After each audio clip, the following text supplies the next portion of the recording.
உன்னை தப்பா நினைக்கிறாங்களோ, நீ என்னதான் செஞ்சாலும் அது அவங்களுக்கு தப்பா தான் தெரியும்.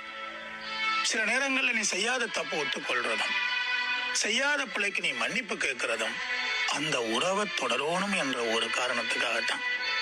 ஆனா அதை அவங்க அட்வான்டேஜா எடுத்து ஒரு சரியான நேரத்திலையும் சூழ்நிலையிலும் உனக்கு குத்தி காட்டுவாங்க.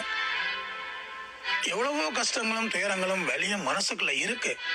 அதை வாய் விட்டு மனம் விட்டு இன்னொருத்தர்கிட்ட சொல்ல முடியாத சூழ்நிலையில தான் இங்க பல பேர் வாழ்ந்துட்டு இருக்கிறாங்க.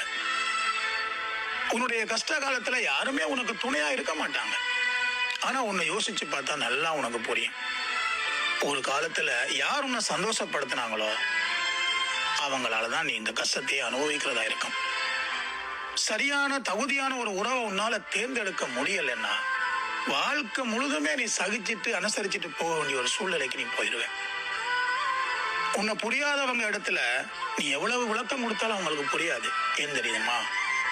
உன்னை யாரு தப்பா புரிஞ்சு வச்சுக்கிறாங்களோ நீ அங்க கொடுக்கிற விளக்கம் பயனற்றது. உன் பலவீனம் என்னவென்று தெரிகிற அளவுக்கு நீ யாருடமும் பழகாதே. ஏன்னா உன்னை ஏமாற்றத்துக்கான முதல் புள்ளி அங்க இருந்து தான் ஸ்டார்ட் ஆகுது. நன்றி மறந்தவங்களை நினைச்சு நீ வாழ்க்கையில நிம்மதியை இழந்துடாது.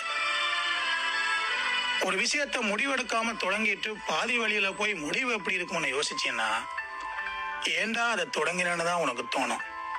தயவு செய்து எதுவா இருந்தாலும் முடிவெடுத்துட்டு தொடங்கு. ரொம்ப நன்றி.